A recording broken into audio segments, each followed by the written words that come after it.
என்ன கேட்டிங்கன்னா எப்பயுமே வந்து சும்மா மட்டும் உட்காரவே கூடாது. ஓகே. சும்மா உட்காரக்கூடாது. ஏன்னா உலகம் ரொம்ப பெருசு, ரொம்ப ரொம்ப பெருசு. ஜஸ்ட்டு ஒரு 4 விஷயத்தை மட்டும் வச்சுட்டு இதெல்லாம் எனக்கு வரலன்னு சொல்லிட்டு சும்மா உட்காரவே கூடாது.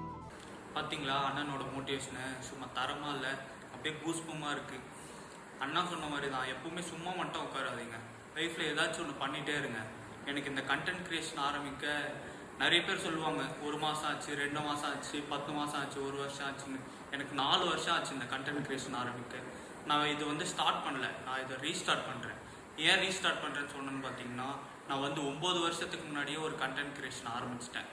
அதை வந்து மிடில் 4 வருஷம் கேப், அது வந்து தவிர்க்க முடியாத ஒரு விஷயத்தினால நான் வந்து அதை விட்டுட்டேன். இதுக்கப்புறம் நான் ரீஸ்டார்ட் பண்ணலான்னு இருக்கேன். அந்த 4 வருஷம் நான் ரொம்ப ஸ்ட்ரகிள் பண்ணேன். திரும்ப ஆரம்பிக்க நிறைய பேர் கேட்பாங்க என்கிட்ட வந்து, திரும்ப எப்போ ஆரம்பிக்க போகிறீங்க? நிறைய பேர் மீன்ஸ் எனக்கு தெரிஞ்சவங்க, என்ன தெரிஞ்சவங்க நிறைய பேர் கேட்பாங்க. பார்க்கும்போதெல்லாம் கேட்டு தான் இருப்பாங்க. உங்களுக்குன்னு ஒன்று தோணும், அது ட்ரிகர் ஆச்சுன்னா அப்போவே ஆரம்பிச்சிருங்க. அது கண்டென்ட் க்ரியேஷனாக இருந்தாலும் சரி, எதுவாக இருந்தாலும் சரி. இவங்க இதை சொல்லுவாங்க, அவங்க அதை சொல்லுவாங்க, அதெல்லாம் யோசிக்காதீங்க. ஒரு எண்ணில் உங்களை எடுத்துகிட்டு போய் விடும் பார்த்தீங்களா, அப்போ இவங்களாம் உங்கள் கண்ணுக்கே தெரிய மாட்டாங்க. இப்போ சொல்கிறேன், நான் இன்றைக்கி ரீஸ்டார்ட் பண்ண போகிறேன். இன்னிலேருந்து நாளைக்கு வீடியோ வரும். ஸோ நான் ஆரம்பிச்சிட்டேன், நீங்கள் இப்போ சீக்கிரமாக ஸ்டார்ட் பண்ணுங்கள்.